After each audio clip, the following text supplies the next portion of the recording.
Okay, so now let's talk about diseases, like full-blown diseases that we know can result as a result of potassium deficiency. And one of them is kidney stones.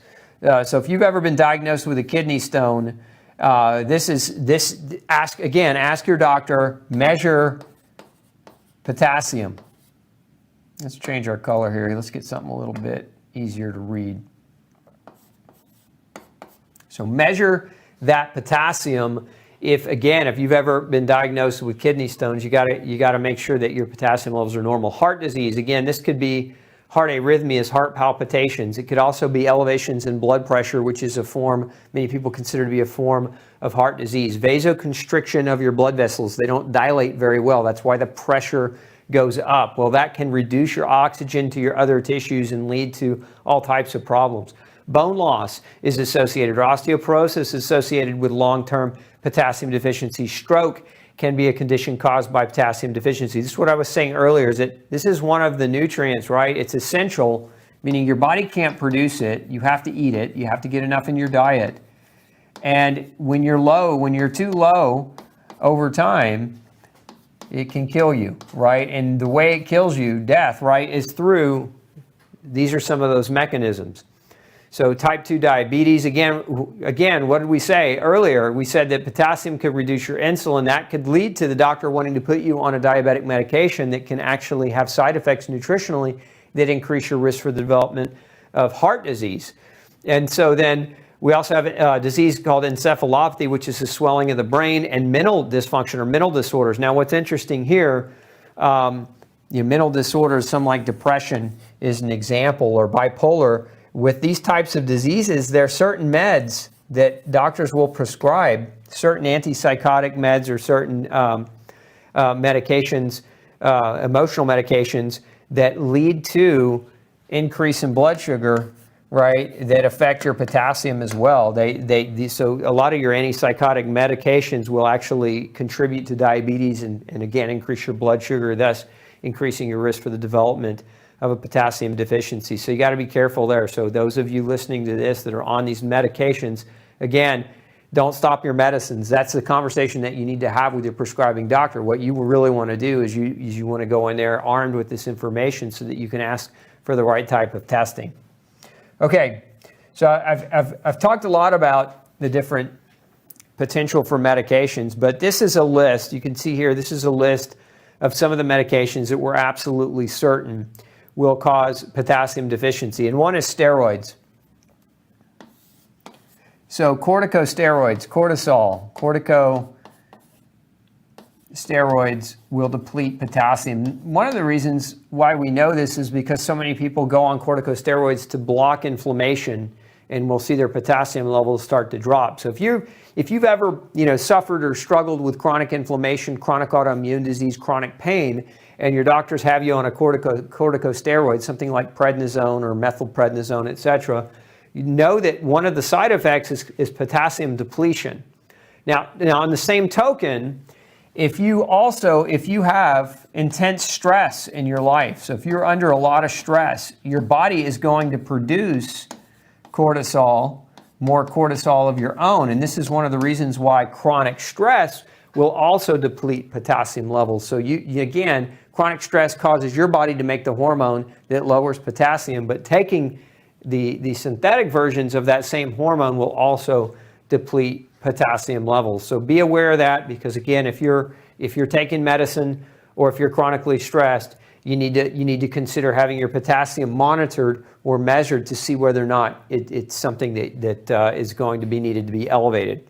Aspirin can deplete. Aspirin and other NSAIDs, non-steroidal anti-inflammatory medications, can deplete potassium. And one of the ways is through damage to your kidney, but also to your intestine.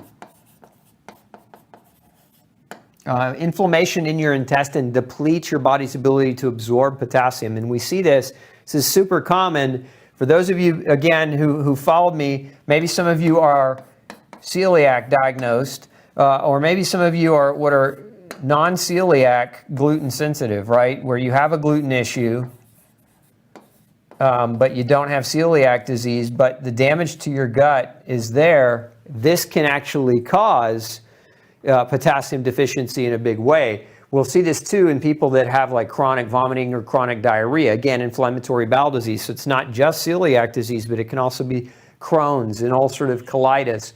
So again, if you've got those diagnoses, you want to be a little bit more concerned about the potential, right, that you're depleting your potassium through malabsorption, okay? And then again, going back to the NSAIDs, non-steroidal anti-inflammatories like aspirin, but between the damage to the kidney and the intestine, it can reduce your ability to absorb potassium. Now, something else you should know, when you add, some people are taking steroids plus aspirin, okay?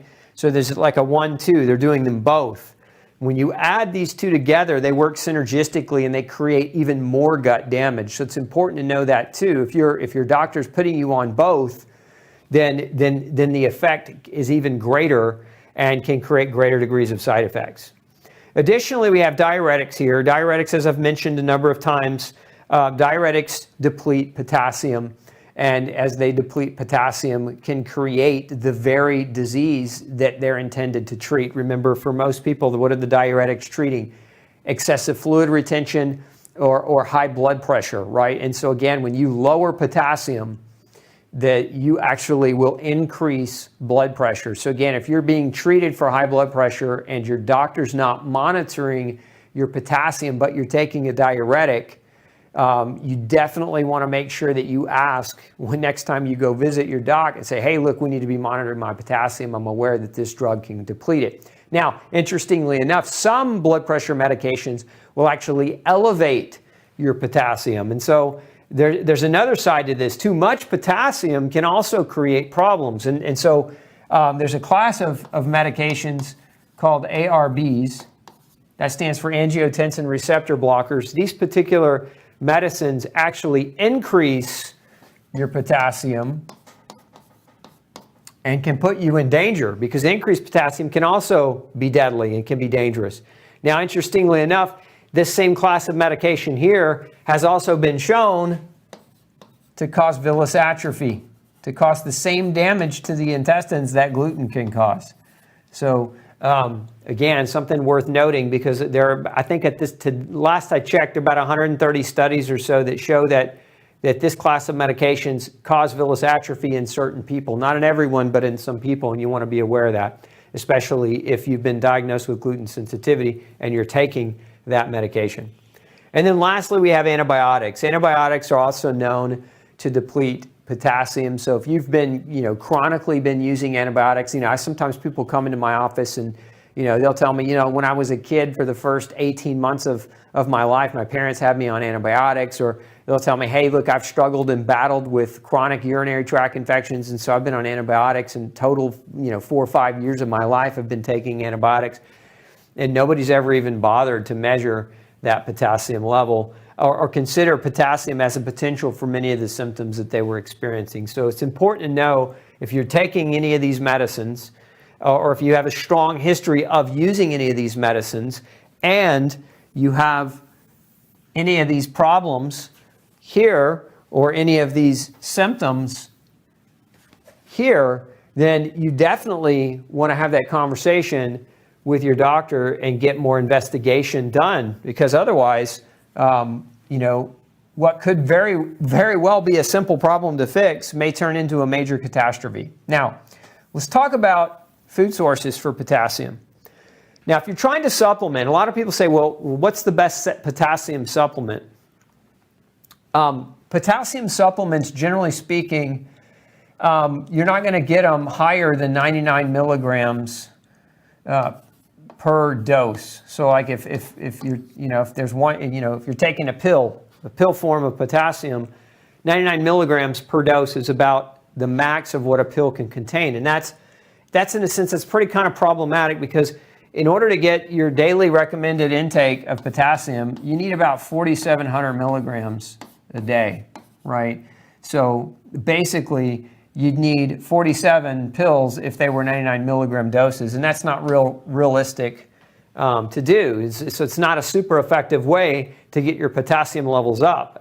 By contrast, A banana has, a medium-sized banana has about 400 milligrams of potassium. So this is about 10%, maybe a little bit less of your total daily need. And then if you're eating things like spinach, your chard, your dark green leafies, your Brussels sprouts, your broccoli, your asparagus, your cabbage and kale, if you have a nice, decent salad, over the course of your day, you incorporate, 7 to 10 ounces of these things into a nice meal, you're going to get a lot more potassium bang for your buck. This is really where you're going to get the bulk of your potassium. Now, potato, some of you don't want to eat white potato because maybe you're on a ketogenic diet, so this may not be an option for you, where now these greens are going to be a major option for you because they're super low carbohydrate. They're predominantly very low carb and protein, but super, super rich in potassium. So again, those of you following a ketogenic diet, you're going to do better with some of these greens,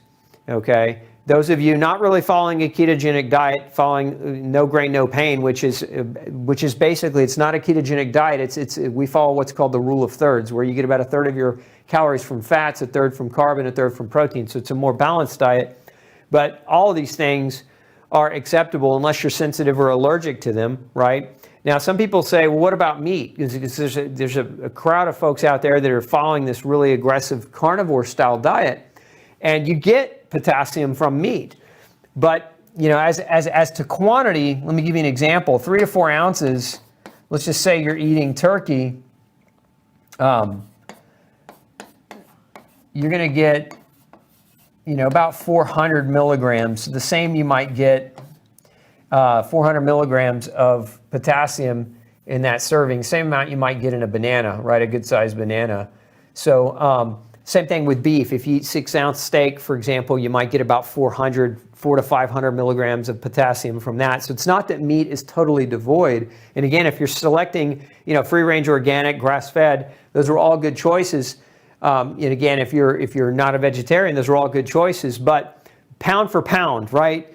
In terms of quantity, in terms of size of food, you can get far more potassium from vegetables than you can get potassium from meats. You'd have to eat an awful lot of meat to get to that 4,700 milligrams a day. And for many people, that quantity of meat can create constipation, which, by the way, is can be another symptom of potassium deficiency. I didn't mention that earlier, but constipation and sleep disturbance can both be symptoms of potassium deficiency as well. But so if you're trying to hit this level, one of the best ways to do it in the least amount of calories, but in some of the most nutrient-dense foods, is to go with your greens, okay? And sweet potato is another really excellent source, very, very high source of potassium. Beets are a high source, but the greens on the top of the beets, the mustard greens, the beet greens, those are also rich in potassium. So again, do your best to try to get greens on a daily basis in your diet. You'll bring your potassium levels closer to that 4,700 milligrams a day than with just meat alone. And again, supplements, to do supplementation to get adequate potassium, you'd have to be swallowing an awful lot of pills, and it's just not practical for most of you. Hey, don't forget to check out the rest of the series right here. Make sure you hit subscribe below. And as always, thanks for tuning in.